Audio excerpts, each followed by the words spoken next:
Pois nada, benvidas Xosé María e Cintia a este novo episodio de A Terra na Terra por un relevo xeracional consumo responsable. Este novo episodio titúlase Artellando unha economía de circuitos curtos, a experiencia dos obradoiros de transformación compartidos, que despois explicaremos como máis en detalle o que un obradoiro compartido e concretamente o da Fosqueña. Pero antes vamos a aterrar un pouco os vosos perfís, porque estades aquí. Primeiro de todo, pois iso, como nace o voso interese por producir en ecolóxico, pola agroecoloxía, etcétera, e como decidís dar o paso de montar un proxecto e vivir diso, non? Entón, calquera de vos que queira comezar, Cintia, Xosé María. O meu interese pola agroecoloxía ou o meu achegamento á agroecoloxía surxe dunha combinación de dúas cousas. Por unha parte, a miña experiencia ou a miña memoria na aldea, digamos, Ujú. fun un neno de cidade, pero daquela aínda éramos bastante máis que agora, que éramos nenos que tiñan aldea, non? Que era un días, pois, os fins de semana ou as vacacións, ou no meu caso non era tanto os fins de semana, porque eu me criei en Ferrol e a aldea estaba en Pontevedra, e non estaba a autoestrada aínda feita de todo daquela, pero sí que, bueno, sí que había unha relación con iso. Entón, de coñecer aquel mundo a despois a parte, pois eu desde bastante novo fui chegando ao movimento ecoloxista, entón esa combinación de, por unha parte, ecoloxismo ou preocupacións ambientais e por outra o mundo rural foi o que me levou a min ao ámbito da agroecoloxía. E non teño claro cando foi o primeiro momento no que descubrín que existía iso da agroecoloxía. Ujú. Pero sí que tal vez fose arredor dunhas xornadas que se fixeran na Facultade de Bioloxía de Santiago, cando eu estaba xa ali estudando, pois non sei, a Ti comezos que dos estudaras? eu estudei Ciencias Políticas, Moi nada que ben. ver. Pero visitaches a Facultade de Pero Bioloxía a ver sí, había que... unhas xornadas na Facultade de Bioloxía que organizaba un grupo ecoloxista Ujú. dali, o Ureol, que era unha xornada sobre agroecoloxía, e se fixeran, pois, claro, orientadas desde a produción, tamén desde o consumo, e despois se fixeron unhas visitas a dúas explotacións. Unha xa non existe, que eu saiba, que era, penso que era na Fonsagrada, Ujú. era unha granxa preciosa. E outra era as Fadegas.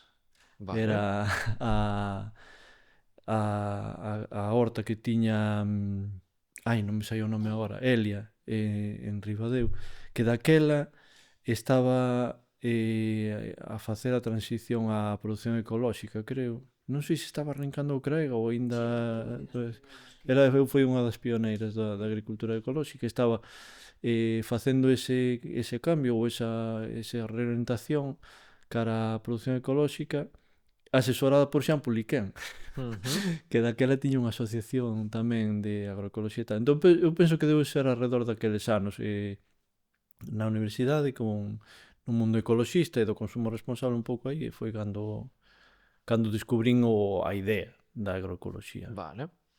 E despois das o paso de montar a quinta da da Bacaloura. Bacaloura en San Sadurniño. Entón tamén como foi Sí, ese proceso de ter agroecoloxía en mente e despois dicir, pois vou traballar disto. claro, pois iso, o meu achegamento á agroecoloxía era, por unha parte, unha cousa como persoal de identidade ou de memoria familiar e tal, e por outra eran de activismo ecoloxista, non? A mí interesábame, pois, o movimento ecoloxista, estaba tamén involucrado en temas de consumo responsable e traballaba aí. Eu estudei, como dixen, Ciencias Políticas, acabei a carreira, comecei a traballar no que daquela era Veterinarios en Fronteiras, que hoxe é Xustiza Alimentaria. Vale. Estiven traballando con eles, traballamos en montar unha cousa que daquela se chamou Iniciativa pola Soberanía Alimentar dos Povos, que era pois unha alianza que tomaba un pouco o mandado do Foro de Nieleni para organizar en Galiza un movimento alrededor da soberanía alimentar dos povos, pero iso coincidiu coa crise de 2008, Aí que, foi bueno, cando realmente empecé a empezou unir. a ter efeitos aquí en 2010, que foi unha apisonadora para todo o sector de cooperación e en xeral todo o que tivese máis ou menos que ver con fondos públicos e axudas e tal, e que ademais foi un destrozo tamén nos movimentos sociais, ou seja, eu daquela tamén militaba en Verde Gaia, pois deixou na feita unha peniña, porque a xente,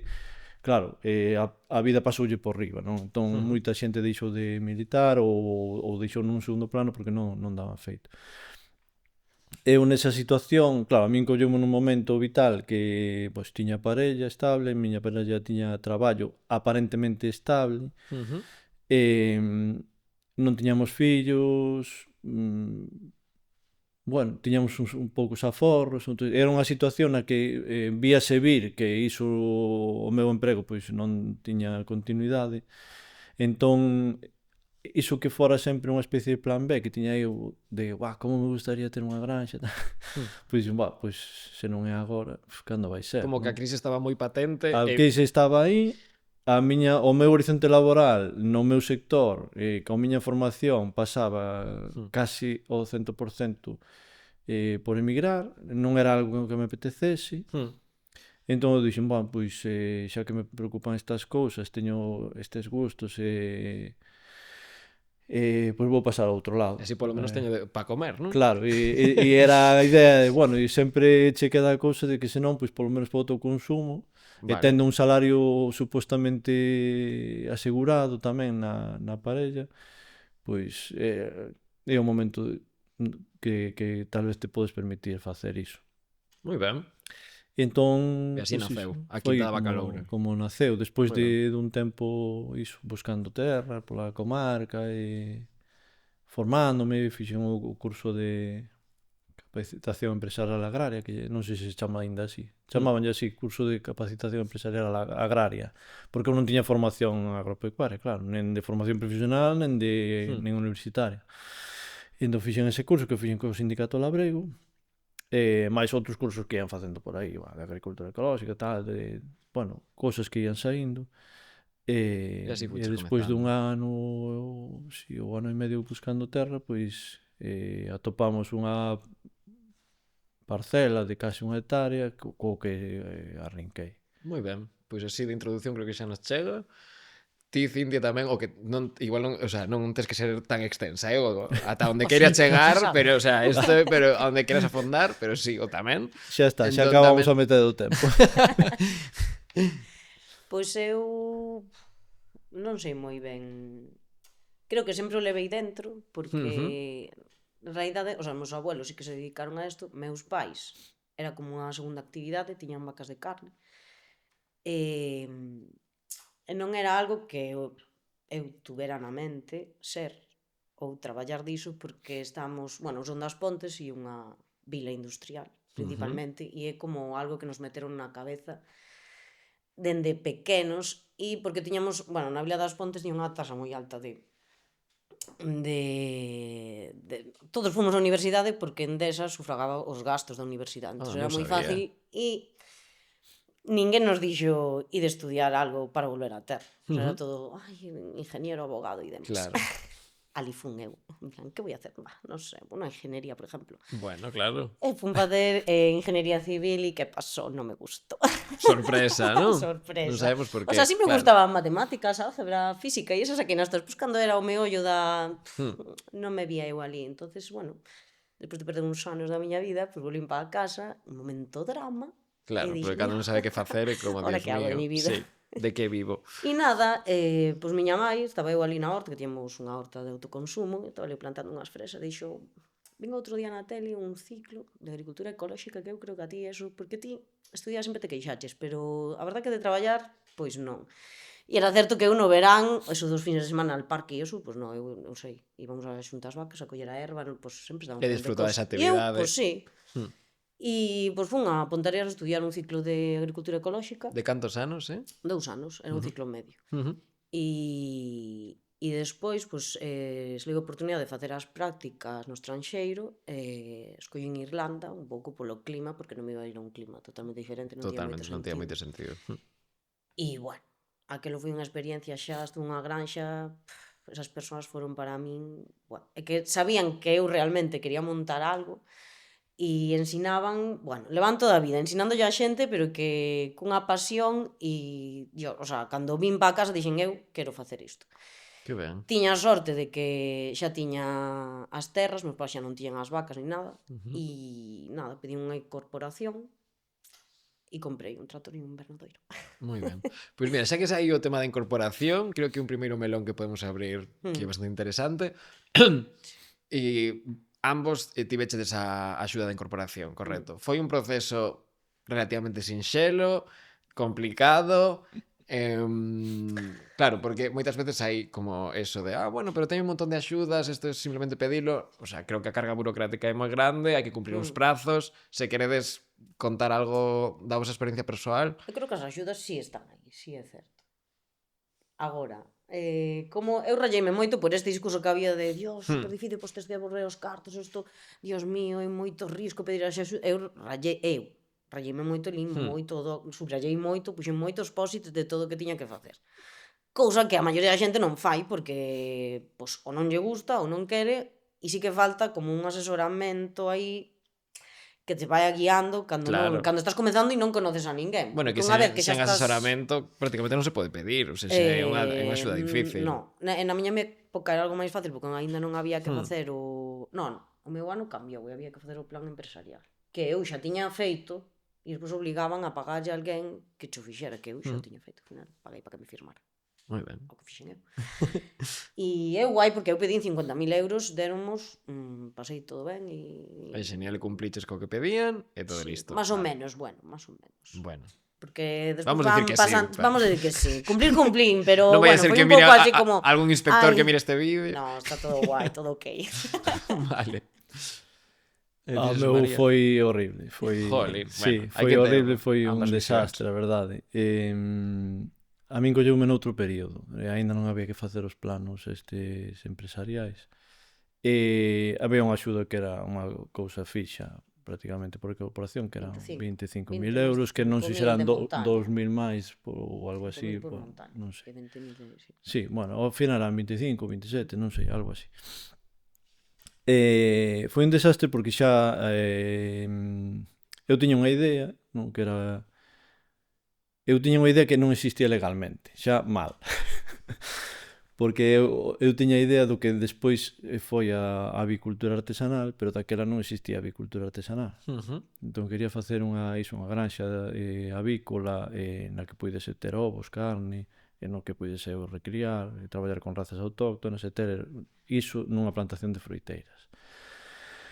E un espazo de hortas e tal, bueno, entón xa eran demasiadas cousas, xa iso para empezar. Entón, cando ías falar ali a oficina agraria, ainda por riba, eu tiven a mala sorte de que tocoume cunha funcionaria que naquela altura pois estaba xa a borde da xubilación e digamos que non tiña moito, non era moi proactiva, digamos, ou non tiña moito interese por moita paixón polo tema.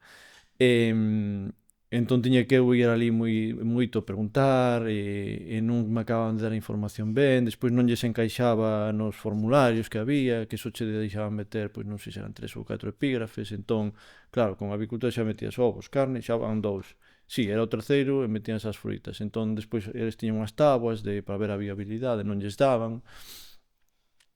Entón, realmente tiña máis actividades, porque eu xa daquela comezaba coas ovellas, tamén me metera na apicultura, ou seja, eu tiña unha cousa bastante diversificada, pero non entraba, naqueles formularios non entraba. O formato está máis enfocado para grandes... Bueno, o formato basicamente era para que coller o relevo en granxas de leite. Exactamente, é o que che dices. Ou de carne de vacuno. Entón, todo o demais, pois era cousa rarísima. De pequena escala, xa se falabas de agroecoloxía, xa era, bueno, outro iso mundo. Era unha tolería total. E despois, ainda por riba, pois, bueno, pois de moitas voltas eu solicitei a axuda. E que pasou? Que había uns trámites que facer, licencias municipais e tal. Bueno, fixeron os trámites, pero non chegou a resposta da Xunta, o de Como a Medio Ambiente, resolución, tal, non? unha resolución non chegou a tempo, entón perdín a axuda. Ostras. Sí, eso casi non me Eu acordaba, de... pero casi me pasa a mí tamén coa licencia do invernador. Sí, O sea, Na se falta un conseguina- papel antes de tal Sí. día, perdes directamente toda a Sí. axuda. Sí. sí, foron unha cousa así de feito, perdina unha vez, non sei por que fora, perdina outra, sí, a segunda, non chegou a tempo. Por qué? Porque había que pedir, bueno, a alta na actividade, o Concello, bueno, permisos de obras e tal, todo isto. Entón, iso que fan? Cando o Concello chega iso, fan unha notificación a todos os colindantes. De todos os colindantes, dous alegaron. Alegaron porque foron consultar a un abogado e o abogado díxolles: mirade, se vos poñen aquí unha granxa, despois esas terras que tendes vos de cultivo, que son as únicas que quedan, xunto co que tiña eu, que non é eucaliptal, non vos las van deixar plantar de eucaliptos. Jolín. Que xa de todas formas era ilegal, pero bueno, Hmm. por guardar as distancias, as construccións e tal. Entón alegaron, non lles deron a razón, pero iso estirou o procedimento e o que fixo foi que non pudese cumprir os prazos e perdín a axuda. Jolín, menudo culebrón Eh, administrativo. Claro, ademais eu tiña a cousa de, eu non afago pola axuda, eu quero facer isto, entón vou ir facendo o que poda cos aforros que teño. Entón eu, claro, ia queimando aforros en facer cousas que despois non podía solicitar na axuda, ademais, porque xa estaban feitas. Entón fun facendo así e ademais pasaba outra cousa, que o tempo corre e a incorporación era ata os 40 anos. E entón chegou un momento en que me vin con 39 anos coa convocatoria aberta e a pedira e era xa ou acolles ou non acolles. E deranma, e máis, pedira incorporación e mellora, que daquela non sei se hoxe se chega a facer, pero facías así normalmente, pedías incorporación e mellora e así, bueno, collías mellor a axuda. E deronme inicialmente, pero despois non sei por que historias, porque debía ser un final de ciclo da PAC e algunha atrapallada administrativa debeu haber que cando xa o tiña concedido me dixeron dixéronnos que este dato non o podes meter para este proxecto porque é demasiado, era un tractor pequeno, pero é demasiado porque para esta superficie que tes. Que pasaba? Que eu daquela tiña, aparte do que comprara, tiña xa 2 hectáreas de terra máis que quería cultivar, pero que a eles non lles entraba no cuadro. Entón dicía, joder, teño as ovellas, teño esta superficie a maiores, como non vou ter un tractor pequeno para tratar o tema do esterco, para todo o que teño que facer? E dixo, non, pero como non entra neste cadro que tes estas actividades, que era avicultura de carne, avicultura de ovos e fruticultura, pois non pode ser, ten que ser algo máis pequeno. Entón, que fixen? Pois a alternativa era meter un chimpín, que era un motocultor con remolque. Pero xa entón o orzamento baixaba, entón non podía pedir a mellora, só podía pedir a incorporación. Eu creo que a xente xa se fai unha idea do complicado que pode chegar a ser, que tampouco se desanime, que tamén No, bueno, agora xa tampouco é igual, pero entón iso, ao final dixeron... Bueno, agora creo que é máis complicado. Bueno, pode ser, pero era outras complicacións diferentes. Bueno. Sí. Ao final, claro, o tema foi que... Sí, perdón, que... Nada. Ao final foi a cousa de, mira, con estas situacións só che podemos dar incorporación, a mellora non, porque non dá para tanto, e ademais tes 39 anos. Entón que faz? E eu dixen, pois que fago? Pois tirar para diante. Tirei para diante, e entón, claro, iso xa foi... Xa a cousa xa ia moi coxa, moi tal, e foi unha incorporación bastante desastrosa, que ademais coincidindo cunha cousa que, claro, eu naquel momento sabía que quedaba sen traballo, que viña unha crise e tal, pero non sabía como de profunda era esa crise. Claro. Entón, estaba nun contexto social desastroso no que ninguén tiña diñeiro para nada, no que, bueno, era Nin tampouco tiñas un complicadísimo. asesoramento sobre como pedir esta axuda Daquela, correctamente. incluso daquela, o sindicato labrego estaba tamén nun momento complicado, entón, eu vinme bastante só, a verdade. Bueno. Fun tirando co que había, como se podía, Pero mira, e, pero aquí estás. e sigo Cos aquí, vosos pero proxectos máis ou menos consolidados. Entón, agora se vos parece, esas foron como as orixes, agora xa tedes o proxecto consolidado Vieiteiras, Cintia, a Quinta da Bacalora, Xosé María. Se queres contar agora como funciona, como sería unha semana, por exemplo, no voso proxecto, que o que tedes, que o que estades, pois a quen abastecedes, as vosas relacións coa contorna, etc. Cintia, queres darlle ti? Eu son unha persona un pouco inquieta. Bueno, hai que Sabe serlo, que non me claro. chego a conformar co que teño. Eu creo que últimamente, nos últimos anos, o que estou vendo é que quero encontrar como o equilibrio, e esa é a miña palabra. Genial. Porque agora mesmo, claro, temos a horta, pero despois da horta metimos tamén galiña de mos, ahora temos ovella galega, e sí que a visión está ben, pero hai que buscar o equilibrio de chegame estes parados para estas ovellas, chegame este esterco para a miña horta, dou atendido a horta, as ovellas e as galiñas. Cando hai picos de produción, que faigo con todo isto? Métome nun centro compartido como é a Fusquenlla. Entón son tantísimas cousas, claro, desde fora vese como, buah, este proxecto é como mi sueño, sabes? Sí. Cando non... Pero chegar ao equilibrio de... estamos na busca do equilibrio, basicamente. Normal. E despois que vendemos directamente e consume moitísimo tempo a venda Claro. directa. Claro, somos dous porque Ujú. o ano seguinte que me incorporei, incorporou o meu compañeiro, Vale. e estamos os dous aí, que sempre é máis fácil, para verdad, un solo é duro, é duro. Vale. Bueno. E, pois, ahora sí, buscando o equilibrio. Vale, pero entón por agora nese equilibrio Sí. onde estades poñendo o foco na horta, non? Basicamente facéis transformados tamén. Sí, facemos transformados. Este ano fun nai, así que tiña que parar nalgúna Home, cousa, e reducir por algún lado. o último que empezamos a facer foi os transformados, e que este ano deixámoslo en stand-by, Vale, ben. e por ano retomaremos a facer esos transformados. Moi ben. E ti, Xosé María? pois eu, de todo aquilo que tiña, máis ou menos continuei con algunhas cousas, unhas cobraron máis importancia da que en principio estaba pensado. Por exemplo, eu agora me dedico máis que a avicultura, dedicome máis ao traballo máis coas ovellas. Teño ovella galega tamén, un rabaño xa, bueno, xeitoso, xa de 80 e pico cabezas, de reproductoras. Entón, o que me dedico a iso, pois é porque teño pouca terra para o que me gustaría. A mí me gustaría ter só pastoreo, pero non é posible, entón, bueno, pastoreo con elas todo o que podo, e cando non, pois hai que darlles forraxe. Despois teño aínda así as galiñas, pero non teño todas as que tiña pensado ter daquela, porque, bueno, darlle saída á carne é complicado mentre non haxa un matadoiro na zona.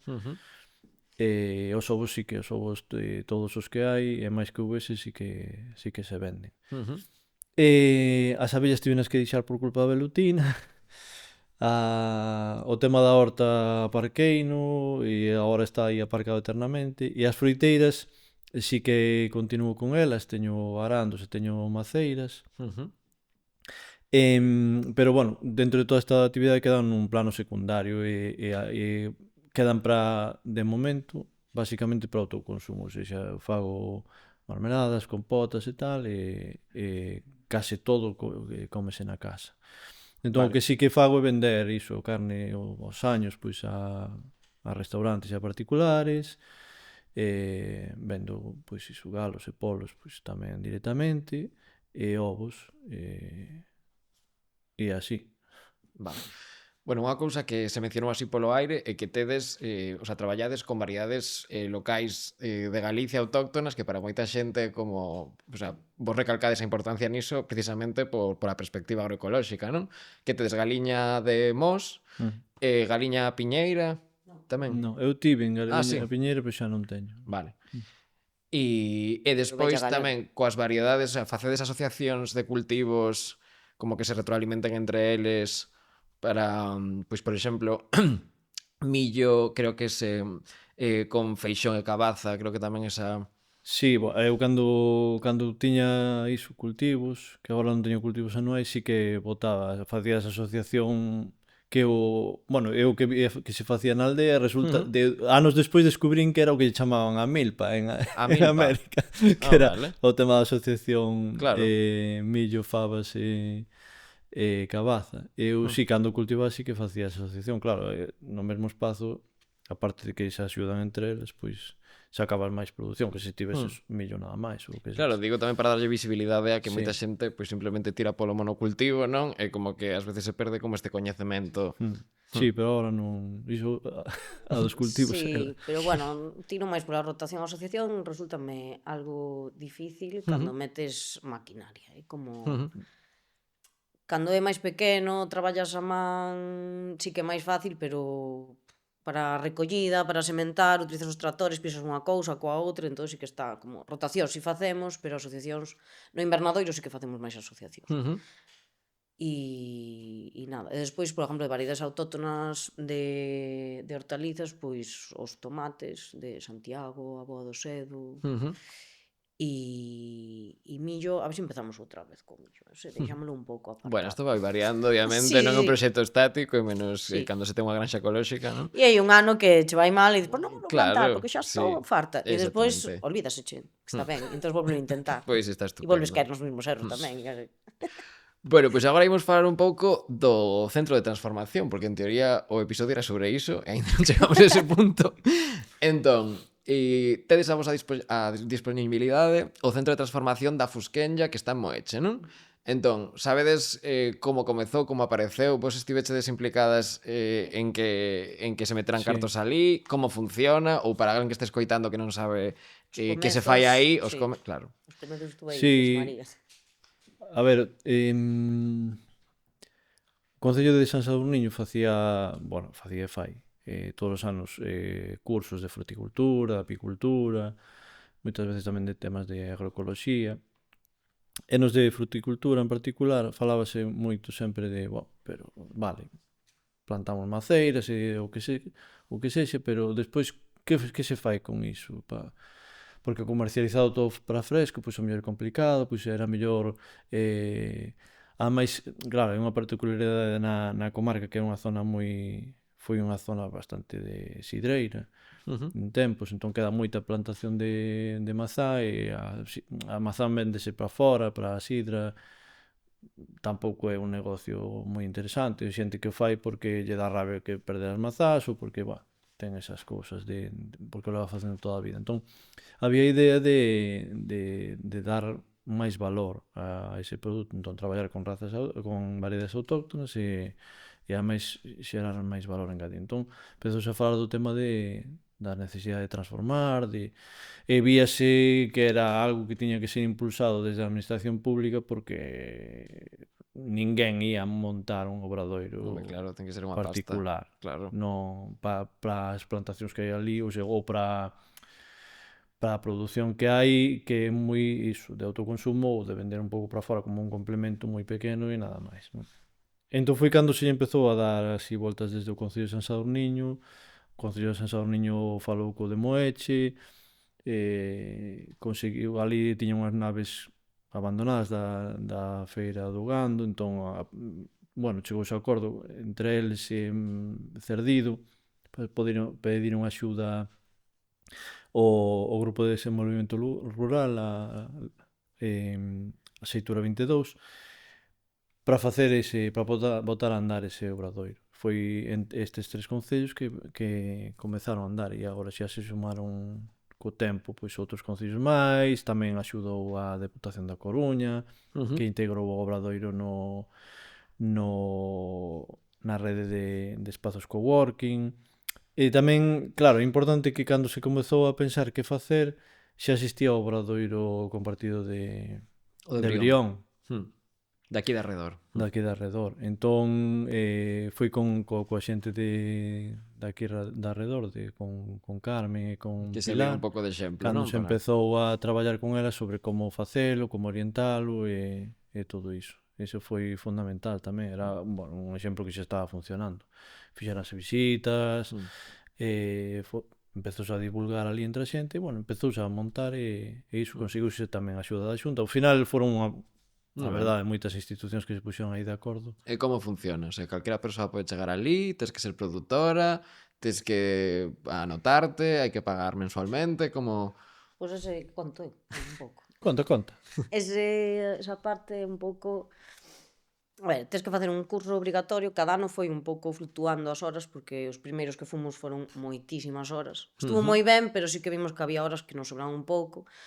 O seguinte ano reducirnos unhas poucas, e despois demais, ahora vai aumentar outra vez, porque non chegaba, entón tes que ter un curso obrigatorio para poder acceder, donde se tocan moitas partes, tanto seguridade alimentaria ou o uso das máquinas que hai ali concretamente, riscos laborais. No primeiro curso sí que iba así tamén como cálculo económico tal, que agora xa non, eso xa queda pa cada un. E despois deso, pois xa poderías acceder a elaborar, e de momento as tasas, como aínda é a propiedade do Concello de Moeche, están nos cobrando como unhas tasas fixas. No futuro, queres facer unha asociación para que o xestione esa asociación de produtores, e aí, igual cambia e é máis o consumo de... Non se sabe. Porque isto todo, claro, a idea inicial que era que fora como un servicio público, e entonces os gastos fixos foron sufragados polos diferentes concellos. E non só pagáramos o que consumíramos de auga, de luz, porque é certo que eu son como a persoa que máis contas fai ali de rentabilidade, hai que facer tantos botes ao día, porque senón isto desmádrase de prezos, non se poden poñer uns prezos por hora moi altos, porque agora creo que máis ou menos, se vas 8 horas seguidas, porque tamén vai por tramos, ao principio é máis caras, e se estás máis horas vai diminuindo o precio por hora. E eu creo que eran como 34 euros 8 horas, que é moi pouco, pero realmente cando lle metes as horas de traballo ali, todos os insumos que consumes e tal, ao final, eu que sei, unha salsa de tomate te sale el bote a 3 euros e pico, pero tens que sacar 300 botes no día. Claro. Entón non se poden poñer uns prezos de 10 euros a hora, que che parece que, vaya instalacións, porque vas ali, é verdad, o sea, flipas coas instalacións, está super ben, pero non dá para poder vender a uns precios xustos para a xente, e non tampouco... Porque a miña idea tamén é como intentar que todo isto o consuman os meus propios clientes, non irme a tendas igual Grumet e vender cousas super especiais. E o funcionamento é un pouco así. Despois, claro, temos un grupo de traballo que é un pouco Pois se queres falar del tamén, sí. o que está levando un pouco as decisións, porque hai que ter en conta que son concellos moi pequeniños e tampouco teñen... Cales son os concellos asociados ao Centro de Transformación de... Pois están estes Moeche. primeiros, que eran San Sadurniño, Moeche, Cerdido, e despois foronse incorporando Valdoviño, Narón, As Pontes, Cedeira, e xa está, xa van 7 así. Sí, penso que Se son. nos escapa algún, Non pasa sei se se nada. acaba de incorporar Neda. Vale. Se non se incorporou aínda, aí andaba, sí. Moi ben. E a nivel regulación, sei que é máis complicado vender produtos transformados que un produto primario fresco, non? Entón, se queres falar un pouco diso, porque este tamén pode ser un material para alguén que estea pensando en incorporarse, ou como sería Claro, nun obrador esa compartido diferencia? podes ter varias fórmulas diferentes. Por exemplo, nós non funcionamos igual que Brión. Brión ten un solo rexistro sanitario para todos, que os ampara, creo que é do Concello. Sí. Nós, en principio, empezamos así o primeiro ano, pero o Concello non lle gustaba moito a idea. Os produtores que vendíamos, ao final xuntámonos, falamos de pros e contras, e pareceu-nos axeitado tamén ter cada un, falamos con Sanidade, cos que temos na nosa zona, e vían tamén como que lles encaixaba que fora como un mercado municipal, que cada un ten o seu rexistro sanitario individual e hai un que ampara a todo. Pero ao final a responsabilidade é individual de cada un, de cada empresa que transforma ali. Ten cousas boas, que eso, a responsabilidade de cada un, e despois outras malas, como que non podemos transformar á vez. Se tes un rexistro sanitario individual, non pode vir outro compañeiro a facer outra elaboración á vez. Entonces, eso é un pouco a contra. E nada máis sobre eso, non sei. Jolín. Algo máis que queredes engadir da Fusquenlla, de como funciona Non, o... bueno, a verdade é que a xestión faise a través dese grupo de traballo das persoas usuarias, no que tamén hai unhas representacións dos concellos, entón nese diálogo entre a xente que utiliza e os concellos, pois vaise tirando para diante, ata agora dunha forma pois informal, pero queríaselle dar iso, xa unha forma legal, constituir unha asociación e que se encargase diso se realmente se vía con capacidade. E iso sí que o tema da vender, claro, é importante que aínda que sexa o teu produto, porque ao final a xente ali vai co seu produto, claro, non entras no regulamento de venda directa. Non, aínda que esteixas no SEBEDI, porque ao principio había moitas destas discusións, pero se o meu produto e estou no SEBEDI, xa, pero non, tens que ter SEBEDI, que é o estar servicio de a venta labor, directa, o único que ampara son os produtos sin transformar. Sí. E envasado, bueno, envasado Produto sí que podes primario. envasar, pero o produto primario sin transformar. Para vender o envasado ten que pasar por un registro sanitario, que é o que che facilita esas instalacións, que podes ali facer aínda que sexa individual, xa o faz amparado noutro registro sanitario e nunhas instalacións que xa teñen unha serie de documentación que ti prácticamente tens que replicar Sí, ao teu porque ao nome. final copiamos un pouco, bueno, temos os prerequisitos, que eso sí que os compartimos, os prerequisitos. E despois a PPCC, que temos como un modelo que collemos e adaptamos cada un, porque non todos elaboramos as mesmas cousas, entón, a mí isto sóbrame, a min faltame aquí, e entón sí que partimos xa dunha base que non é partir de cero. Non é facelo todo, Na tipo que documentación. xa máis ou menos xa está feito. E despois que nos axudamos uns a outros, en plan, mira, eu xa cubrín a inscripción, paso, xa Pero que puxen ia así, que serviu a Fusquenlla para coñecer outras productoras ou outras formas de transformación que igual non coñecíades. Sí. Non sei se aparte do curso este que imparten para poder ser parte da Fusquenlla, se aparte hai máis formacións. Sí, despois renovamos formación porque, por exemplo, incorporouse bastante maquinario ano pasado e tuvimos que facer unha formación obrigatoria para poder seguir accedendo ao curso. Despois intentamos facer receitas en común, en que despois cada un transforme, pois facer receitas comuns, validalas, é dicir, mira, temos esta receita, vale para todo o mundo que queira vender, sabemos que isto ten unha caducidade de tal, e eso aí sí que traballamos en conxunto, non é todo individual. E a parte individual é solo xa cando xa vas transformar a vender, que son moitas horas, tampouco hace falta estar ali, o sea, un pouco locura, non é a vida... Vou mirar ali as ovellas ou na horta, descanso un pouco, no, cando vas ali, vas a cañón. Estás traballando, claro, de con maquinaria e como moi demandante. Porque además tes que salir, non podes parar e acabar mañá, non, tes que salir dali. Iso ao principio sí que foi un pouco duro, porque os que fomos transformar, metímonos nas primeiras xornadas, igual salimos ás 5 da mañá. Ostras, e llorábamos un pouco e todo. Home, non me Despois extraña. xa calculábamos e dicíamos, vale, a isto non me dá tempo, esta receita é compatible con esta e así dou sacado pois unha mermelada e unha salsa. Pero é un ambiente de apoio mutuo, non? Sí, Tamén, todo eso íbamos comunicando, mira, non faigas isto, ou non leves tantos kilos porque non che vai dar tempo, ou a pota grande caben tantos tomates, na pota pequena tanto, e claro, home.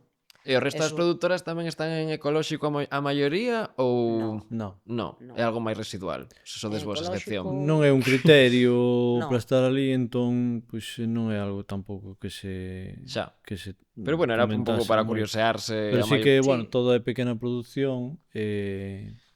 Sí, bueno, espera, que teño que dicir unha cosa moi importante que eu estou moi orgullosa, que é do grupo de... creouse un grupo solo de persoas de autoconsumo e son como un grupo moi estable, moi... Non sei, a min gústame que se creara eso da nada porque non foi a raíz do grupo de traballo ni nada, eles solos foronse xuntando e quedan entre eles, pois eu teño mazá, eles, por exemplo, o autoconsumo sí que poden mezclar, o sea, poden facer moito máis do que podemos facer os que vendemos. Entón, eles sí que dicen, pois vamos facer mazá, que eu teño tanta, tal, non sei que, pois eu teño uns tomates, facemos salsa, eu teño tal, e ao final reparten os botes entre todos e eso. Hai un grupo como moi estable xa tal, e a veces se van creando máis pouco a pouco. Porque eso, claro, tamén tens que ter afinidade, eu levo mellor con aquel, sí, totalmente, pero que funcione iso. Tíamos un episodio tamén de grupos de consumo. O que fixo tamén foi aflorar moita xente que en principio pois non coñecías, non sabías que andaba por aí, porque cando se botou a andar, pois por unha banda sí que había cousa de isto seguro que utiliza moita xente, pero sempre había dúbida de pero realmente canta xente vai querer vir. pasaron as 80 persoas pola formación e hai unha lista de espera de outras 80 persoas. É certo que moita desa xente, pois ao final non lle encaixa ou non se atreve ou polo que sexa botas atrás, incluso xente que estaba Sí aquí que e impón un marchou por outro pouco, a lugar. maquinaria Claro. impón un pouco. Sí, ti cando pensas en vou elaborar como fago eu na casa as miñas Un pouco mermeladas máis e as miñas grande e compotas e todo tal, dinoso, pero vas pero bueno. ali claro, o forno xa impón un pouco, pero a pasteurizar xa é Home, outra claro. galaxia, xa isto é unha cousa coa que non tes ningún contacto normal na vida, salvo que traballes na industria agroalimentaria ou algo así. Entón sí que impón moito respeto e ás veces é complicado. E hai Ademais, persoal permanente ali como axudando, non no, sois o que todas hai vos é, entre vos claro, axudándoos. o que hai xente usuaria que ten máis experiencia, entón pois é un pouco referente para botar unha man, para facer algunha pequena formación. De feito, houve unha cousa que tamén funcionou ben, que foi que se detectou que moita xente saía do curso, pero con isto como cando sacas o carné de conducir, que, bueno, si, tes o carné de conducir, pero conduces daquela maneira, non? Entón, meteste ali e dábache moita impresión e non acabas de dar o paso. Entón fixeronse uns pequenos grupos de perder o medo, de ir Bueno. ali e facer un zumo ou o que sexa, unha elaboración do tipo que sexa, para ir soltándose. E a raíz diso, pois houve xente que xa deu o paso e xa foi en solitario e, bueno, ou xuntándose con outras persoas, pero vai, a marxe, sen ter un apoio dunha persoa formándote. Entón, bueno, pois eses pasiños así que se van dando van facendo que vai tendo máis uso. Pois estupendo. Sona moi ben dende fora. Maravilla. Pois xa estamos rematando. Agora sí que quería como un pouco pechar e pois cunha visión a futuro, non? Porque, bueno, pois aínda que esta experiencia pois finalmente como que saiu ben, sí que é verdade que o que estamos vendo aquí coas convidades e que hai que empurrar moito e esperar que unha persoa sexa como moi heroína e que loite moitísimo como que che pasou a ti Xosé María coa incorporación e facer algo así mesiánico cando tampouco debería ser así e debería haber apoio institucional, non? Entón, se tedes algo na cabeza de, pois mira, creo que sí que é urxente que aconteza isto dende as institucións ou tamén unha mensaxe tal e como está o panorama tamén para a xente que poda consumir este material que estamos a facer de, pois, se quere montar unha granxa ecolóxica que é o vosso caso, pois tamén animar de que é posible de que estades aquí, estades vivindo do campo galego, non? Entón que, pois esa sería Nos estás llevando por un campo un pouco positivo, non sei. claro, para pechar así a modo positivo, sí, sí, no, que sempre queda bonito. A ver, eu estou moi contenta coas decisións que tomei, pero non é doado. No. E empezar dende cero como fixo Xosé María É complicado. Se tes, é o que di el moitas veces, e temos falado con máis compañeiros, que ao final tens que ter como un sustento polo outro lado. No noso caso, por exemplo, sí que cando emprendimos non tiñamos fillos, a casa era gratis porque estaba ali, e as terras tamén, e tiñamos presente eso. Sin eso... Igual non dabas o paso. No, Claro. non. Pois hai que dicilo tamén. Claro, Hai que dicilo, porque así. tuvemos a incorporación, Sí, o sea, sí, non sí. vou decir, ai, co sudor da miña frente cheguei a todo isto, non, ni de Ou ter coña. aforros, o sea, son cousas que moita xente non manexa, claro. Eu tuve un apoio familiar económico cando veiron que, sí, isto vai para diante, Claro. e axudaronme, e hai que decilo, porque non Sí, pode ser que pois saia iso é o que hai que dicir, sí, claro. E, home, se tes a oportunidade, che gustou, e ves que hai futuro, e tes uns, bueno, ou aforros como tiña el, ou axuda familiar, ou vas heredar unhas terras, eu aí si o vexo. Dende cero, é complicado. É complicado. Sí. Bueno, pois isto é así. Que íbamos facer, non vamos cambiar. Ahora ti, positivo. Sí, a ver, eu xa de normal non son moi positivo, pero no, sí. Bueno, pois Veña, está vou ben, facer un realismo. esforzo. No, a ver, eu creo que isto ten varias chaves. Varias xa as comentou Cintia, é importante ter unha base da que partir, é importante sobre todo non facer isto só. É importante apoiarse noutras persoas, facer proxectos colectivos ou se é unha cousa pois iso máis familiar, máis tal, pois garantir unha serie de ingresos alternativos, plans B, o que sexa. Ou seja, non morrer no intento, non hai que autoinmolarse aquí pola agroecoloxía nem nada polo estilo. Son proxectos que teñen que darte para vivir para vivir dignamente, non hai que autoescravizarse, non hai que autoexplotarse, non hai que tratar tampouco mal os demais. Hai que buscar a forma de facelo ben e vivir ben, e sobre todo tamén pensar en que iso teña un relevo no seu día, que deixes algo que o poda acoller alguén, sexa a familia ou non, que o poda acoller alguén e seguir con el para diante, seguir producindo alimentos, seguir cuidando esa contorna e seguir facendo unha comunidade aí. Entón, que pasa? Moitas veces estas cousas pois non as tes porque non están da túa man, e aí é onde é importante que haxa ben administracións, ben organizacións, ou as dúas cousas, que boten esa man que para facer o que che falta, iso que che poñan en contacto con outra xente para facer cousas colectivas, que che den unha pequena infraestructura, un empurrón, unha base para que ti podas comezar con ese proxecto, que che faciliten o acceso á terra ou a determinadas infraestructuras de transformación, como é os obradoiros compartidos, que che faciliten realmente poder acabar montando esa granxa, esa horta, ou que sexa ademais transmisible, que sexa unha cousa viable, que non sexa unha heroicidade persoal que vai morrer contigo, porque iso é tristísimo. Totalmente. É moi heroico e moi tal, pero é tristísimo. O bonito dos proxectos así productivos no rural é iso, é ver que teñen continuidade no tempo, que a túa casa, que a túa granxa continúa, ese tal que te van lembrar porque ti no seu día o montaches, vale, pero que continúe e que segue alimentando a xente e que segue mantendo vivo toda unha infraestructura social e todo incluso un agroecosistema funcionando, iso é unha preciosa, unha maravilla. Total. Entón, esa debería ser a aposta. E se confluimos aí a xente que queremos facer iso coas institucións e que despois con organizacións ou con sociedade que está interesada en que, aínda que esa xente non se vai a implicar, si que queren que iso funcione, pois esa conxunción é Iso sería maravilloso. Bueno, o que ten que ser. pois a mensaxe está dita. Moitas grazas e nada, vémonos noutra. Moi ben. Gracias a ti. Chao. Grazas.